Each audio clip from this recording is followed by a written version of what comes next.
पहले क्या होता था, पहले क्या होता था, ये जो मेरे भाई हैं ये खेती करते थे।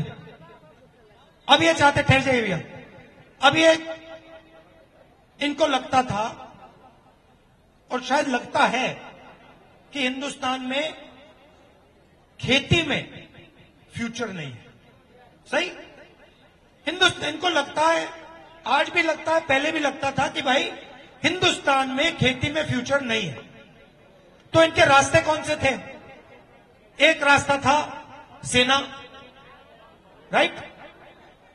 ये कहते थे, अपने बेटे से कहते थे, देखो जाके आर्मी में जाओ, पेंशन मिलेगी, इज्जत मिलेगी, रिस्पेक्ट मिलेगी, और देश के लिए तुम जाके सेवा करोगे। रास्ता बंद कर दिया, अग्निवीर लागू कर दिया। अब कहते हैं, अब अगर ये अपने बेटे को आर्मी में भेजना चाहते हैं तो हिंदुस्तान की सरकार इनसे कहती है, देखो तुम्हारे बेटे को हम 4 साल के लिए रखेंगे, उसके बाद उसको उठा के बाहर फेंक देंगे। उसको चाइना बॉर्डर पे 6 महीने ट्रेनिंग देके खड़ा कर देंगे। चाइना के सैनिक की 3-4 साल की ट्रेनिंग होगी, इसकी ट्रेनिंग 6 महीने की, उसकी ट्रेनिंग 3-4 साल की। और फिर कहते हैं, भैया देखो आप अग्निवीर हो, अगर शहीद हो गए तो तुम्हें शहीद का दर्जा भी नहीं मिलेगा। कौन लड़ेगा? कौन जाके लड़ेगा? पहले आर्मी के जो सेंटर होते थे भरे होते थे, लाइन लगी रहती थी। आप जाके देखिए, आज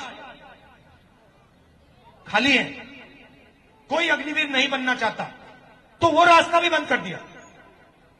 दूसरा रास्ता पब्लिक सेक्टर का था, BHEL, HAL, वहां पे आपके बेटे जा सकते थे, बेच दिया। किसको बेचा? उन्हीं 22 लोगों को, उन्हीं 22 को।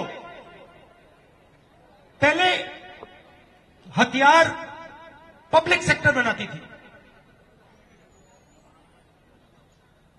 नैट एयरक्राफ्ट का नाम सुना होगा आपने, पाकिस्तान के खिलाफ जब लड़ाई हुई थी उसने लटा दिया था उनको, वो HAL ने बनाया था। उनसे सारे के सारे कॉन्ट्रैक्ट लेकर वो उन्हीं 22 लोगों को दे रहे हैं। अदानी डिफेंस, रिलायंस डिफेंस, सबको दे रहे हैं।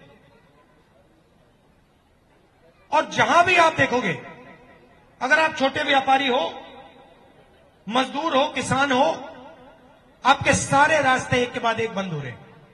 पहले पब्लिक स्कूल हुआ करते थे, पब्लिक अस्पताल हुआ करते थे। आज अगर आपको चोट लगे, लाखों रुपए निकालो, उन्हीं 22 लोगों के पास जाएंगे। बच्चों की शिक्षा करवानी है, प्राइवेट कॉलेज यूनिवर्सिटी में जाओ, मालिकों के नाम देखो, वही 22 लोग हैं।